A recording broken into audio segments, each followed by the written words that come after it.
विद्यार्थी मित्रांनो, स्वागत आहे तुमचं अभ्यास हाच मंत्र या यूट्यूब चॅनलवरती। तर आज आपण जी होऊ घातलेली आहे कंत्राटी शिक्षक भरती जी चालू आहे त्याबद्दल माहिती घेणार आहे। तर हेडलाईन पहा, कंत्राटी शिक्षक भरतीत रहिवासी दाखल्याची तपासणी करा। नागले यांचं मत आहे बघा।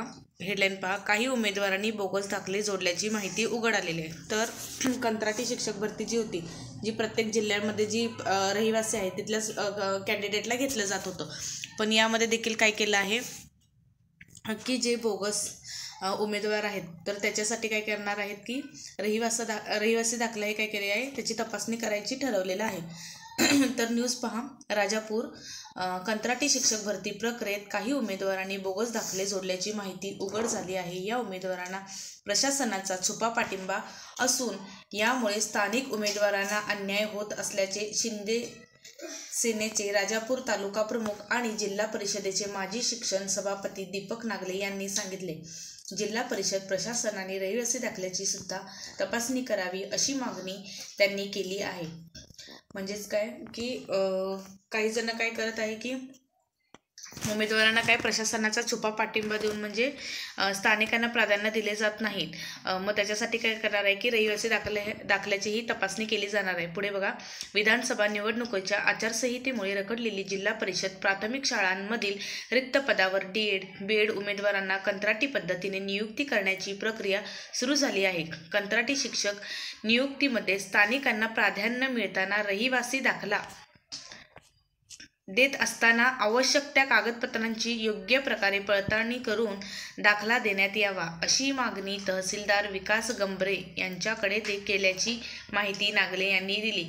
वयोमानानुसार निवृत्ती, जिल्हा बदली यांसह रखडलेली शिक्षक भरती आदी विविध कारणांमुळे जिल्हा परिषदेच्या शाळांमध्ये मोठ्या संख्येने शिक्षकांची पदे ही काय झालेली आहेत, रिक्त राहिलेली आहेत। याची दखल घेत 6 महिन्यांपूर्वी राज्य शासनाने पवित्र पोर्टलच्या माध्यमातून जिल्हा परिषद शाळांमध्ये शिक्षकांची नियुक्ती दिली होती। त्यानंतरही अनेक शिक्षक पदे रिक्त राहताना काही शाळांच्या मध्येच एकच शिक्षक कार्यरत राहिले।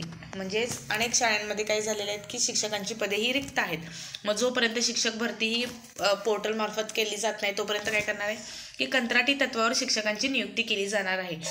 पुढे पहा, रिक्त पदांचा प्रश्न गंभीर झाल्याने पालकांमधून नाराजीची सूर उमटू लागले। त्यामुळे विधानसभा निवडणुकीपूर्वी राज्य शासनाने रिक्त पदांवर कंत्राटी शिक्षक भरती करण्याचा निर्णय घेतला होता।